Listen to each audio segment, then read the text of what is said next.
Bear down, fam. Hollis Hall isn't slowing down. Ryan Poles just signed a former first-round pick to boost the defense, and in a few minutes, I'll give you his name and why his history with the Bears' defensive coordinator changes everything.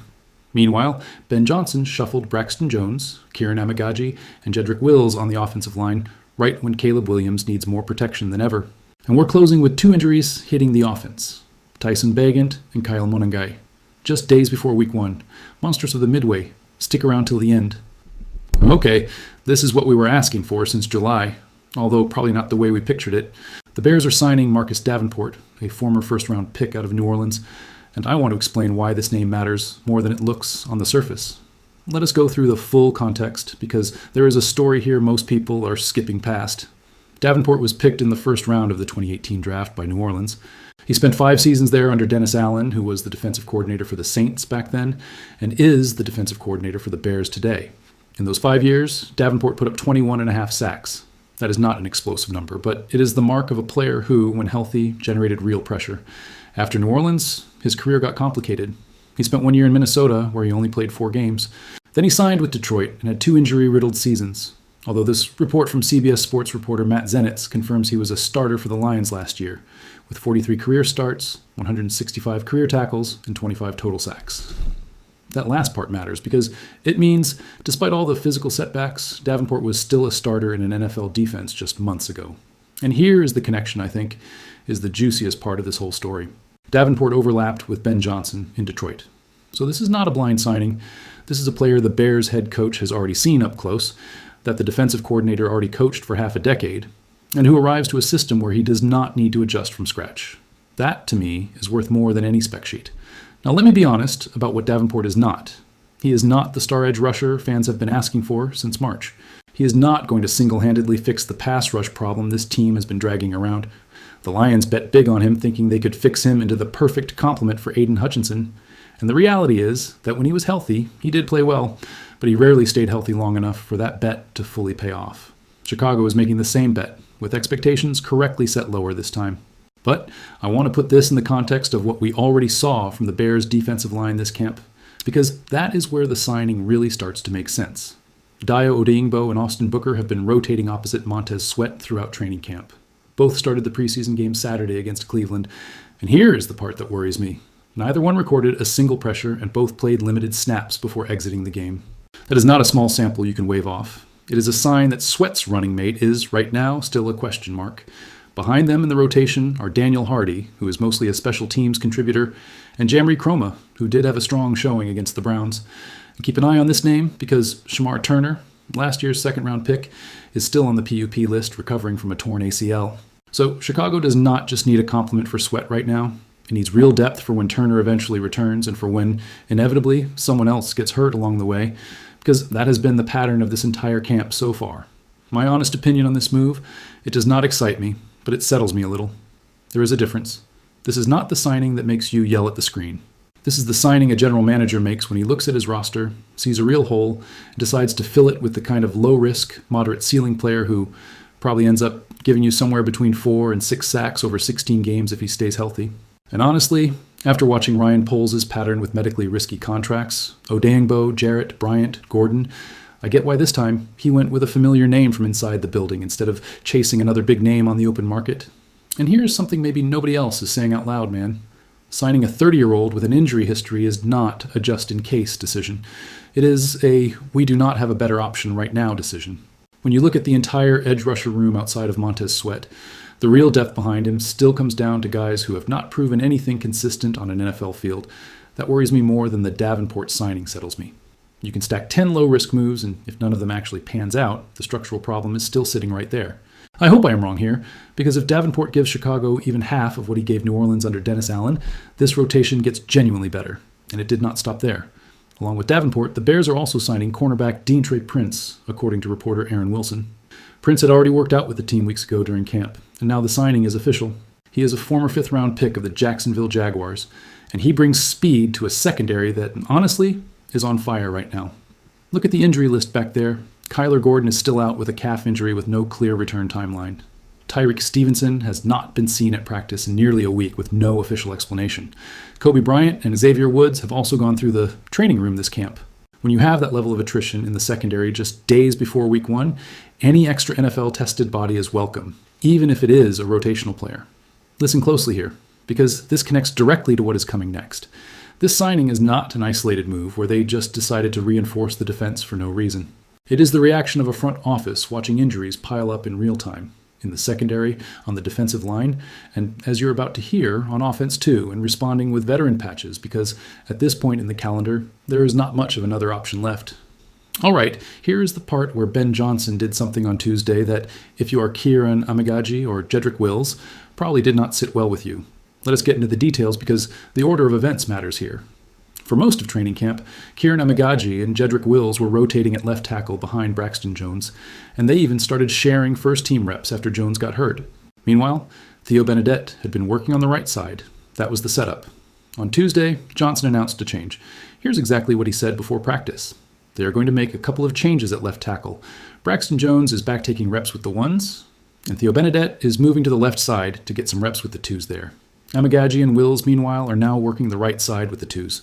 Read that again because the message is stronger than it sounds on the surface. This is not just a rotation tweak. This is Ben Johnson basically saying, you two did not convince me in the first preseason game, so I am putting another player into the competition behind Jones while you two take a step back. And Johnson himself did not hide his frustration with the whole line after the Cleveland game.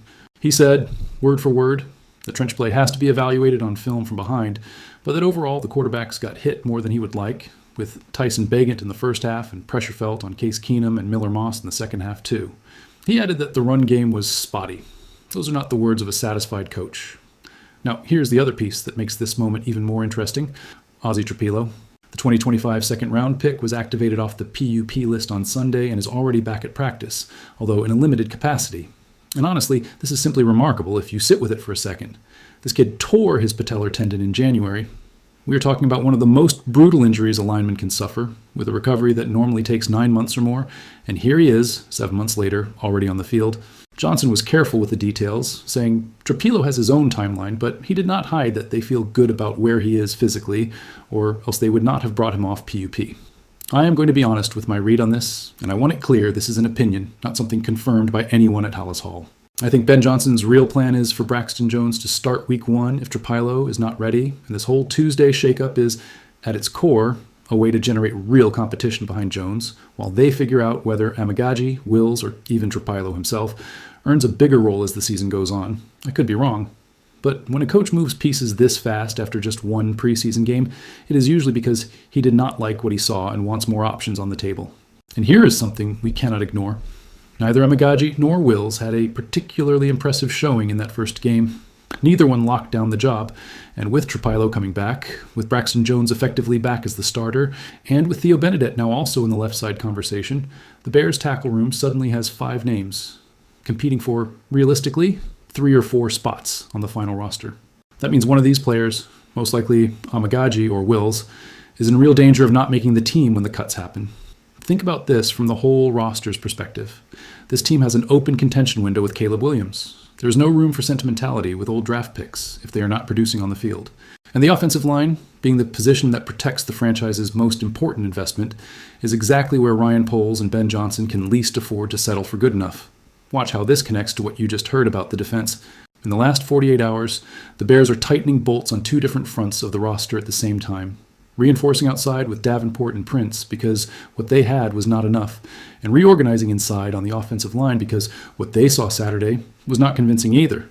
This is not a team satisfied with what is sitting in the closet. This is a team actively hunting down every weak link before it starts to count for real. One more thing I want to flag because I think it gets lost in all the roster noise.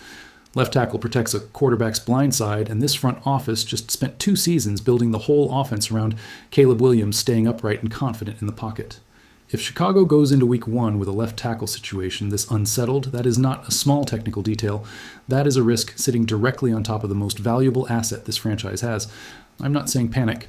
I'm saying pay attention to how Thursday's joint practice against Cincinnati looks up front, because that session is going to tell us more about this competition than 3 weeks of training camp reps against the same defense did. And to close things out, 2 injuries that landed almost at the same time, and that are going to shape how the Bears' offense looks over the next few weeks. Let us start with Tyson Bagent. The backup quarterback started the game against Cleveland Saturday. played the entire first half and was replaced by veteran Case Keenum in the second. On Tuesday, Bagent simply did not show up at practice. According to reporter Mark Carman, he is dealing with a hamstring injury suffered during Saturday's game itself. Ben Johnson did not offer any details on his condition during his press conference ahead of practice, which, honestly, is never a great sign when it comes to muscle injuries. And here is what makes this relevant beyond just an injury report. The Bears have a joint practice scheduled for Thursday against the Cincinnati Bengals, followed by another preseason game Saturday. Carman already noted that Bagent's availability for that game is in doubt, and Johnson confirmed that the decision on whether the starters, including potentially Caleb Williams, play Saturday is going to come down to how Thursday's joint practice looks. If they decide to sit Caleb again and Bagent is still out, Case Keenum would get the start, with undrafted rookie Miller Moss behind him as the backup. Think about the full quarterback hierarchy on this roster right now. Caleb Williams as the undisputed starter, Bagent as the number 2 now hurt, Keenum as the emergency veteran, and Miller Moss, a player who was not even drafted, one injury away from suiting up on a regular season Sunday. That is not a comfortable situation for any team that takes depth seriously at the most important position in football. And this one already burned me once, so let me be straight about the real concern behind this Bagent injury. Hamstrings are some of the trickiest injuries in football because they look minor at first and end up flaring back up weeks later if the player comes back too soon. I do not have the exact medical report, nobody does yet, but the track record of these injuries around the league tells me declaring Bagent ready for week 1 just because he feels better would be a mistake this training staff should already know by heart. And now the second injury, which hits a different part of the roster but with the same urgency. Kyle Manangai, the running back who had earned a real role as depth behind DeAndre Swift, left Sunday's practice early with a knee injury. ESPN reporter Jeremy Fowler initially reported that Manangai would miss several weeks, but avoided a major injury. Ben Johnson confirmed that report Tuesday, calling Manangai week to week right as week 1 of the regular season is right around the corner. This puts a huge spotlight on a position battle that, until a few days ago, seemed secondary, the fight for the RB3 job between Rashawn Johnson, Salvin Ahmed, and Britton Brown. The winner of that competition, depending on how long Manangai is out, could very well become the RB2 behind Swift heading into the season. That is a completely different responsibility than these players expected when camp started. My honest read on these two injuries together, neither is catastrophic on paper, but both land at the worst possible point on the calendar, when there is barely any practice time left for other players to prove they are ready before the games start counting for real. And I cannot help but notice the pattern. In less than a week, the Bears have temporarily lost a rookie receiver, a veteran safety, a backup quarterback, and now a depth running back. This camp has felt less like a calm buildup and more like an obstacle course. And that is everything for today. Look, the Bears roster right now feels like a puzzle that keeps moving right before you have to turn it in. New reinforcements on defense, an offensive line still unresolved, and 2 offensive injuries, adding pressure to players who were just starting to find their footing. Week 1 is days away, and this franchise is still deciding who is going to be on the field when it actually matters. Bear down. Always. Drop a like if you made it this far, and answer this one down in the comments. Do you trust Marcus Davenport to bring something real this season, or do you think he is just another patch that will not fix the edge rusher problem? Read every one of them. I will answer what I can. See you in the next one.